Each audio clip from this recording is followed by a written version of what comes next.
Sébastien Morand pour les Républicains pour 2 minutes. Merci Monsieur le Président, Monsieur le Ministre, mes chers collègues. Dans un rapport paru en 2017, au nom de la Commission des affaires sociales, nos collègues Doineau et Godefroy mettaient en lumière la situation des mineurs non accompagnés, aussi communément appelés, mais mal nommés, mineurs isolés. Monsieur le ministre, vous avez dit que 70% ne sont pas mineurs, mais majeurs. 3 ans et demi plus tard, qu'en est-il, mes chers collègues? Le gouvernement a-t-il pris la mesure de ce qui se passe et des conditions parfois dramatiques dans lesquelles ils vivent?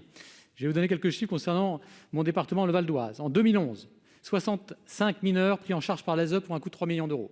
En 2019, 751 mineurs, 152 jeunes majeurs pris en charge pour un coût de 43 millions d'euros. 50% de plus entre 2017 et 2019. 40 000 mineurs en 2019 au niveau national pour l'ADF, 16 760 pour le ministère de la Justice, un rapport de 1 à 2,5 qui dit vrai. Monsieur le ministre, vous ne pouvez ignorer que les services de police sont débordés par les plaintes de petits larcins à des crimes devant Charlie Hebdo en 2020 par un mineur qui avait 25 ans. Victime de filières organisées, beaucoup errent en bande, squattent, volent, se droguent. Les chiffres sont accablants. 10 000 interpellations dans l'agglomération parisienne en 2019 et les infractions explosent.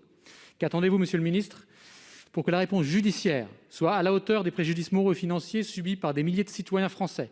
Bien souvent, l'absence de recours aux tests osseux conduit à abandonner les poursuites et à remettre en liberté des délinquants que la police qualifie de mijeurs, car ils se disent mineurs, mais tout le monde sait qu'ils sont majeurs.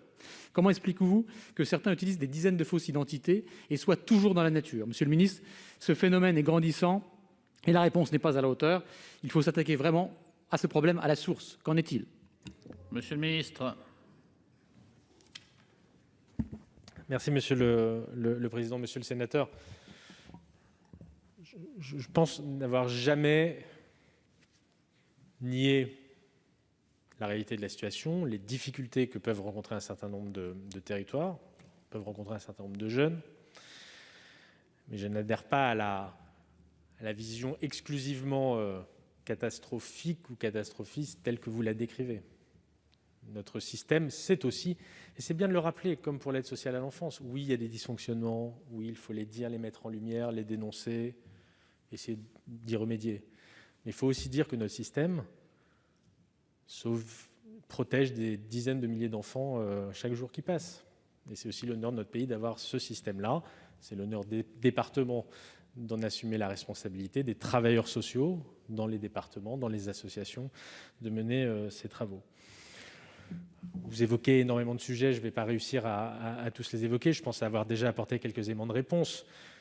Vous évoquez, M. Beaune a évoqué la charge financière. Oui, l'ADF a estimé à 2 milliards d'euros. Effectivement, on n'a pas exactement les mêmes chiffres. On ne va pas tomber dans des batailles de chiffres. Sur le Val-d'Oise, dont vous êtes sénateur, en 2019, ce sont 1192 jeunes qui ont été évalués effectivement mineurs.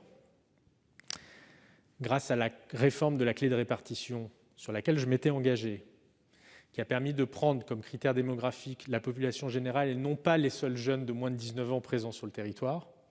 Et c'est la seule modification qu'on pouvait faire dans le cadre à droit constant. Autrement, il faut en passer par la loi pour intégrer des critères socio-économiques. Ça ne serait pas inutile d'ailleurs, je pense.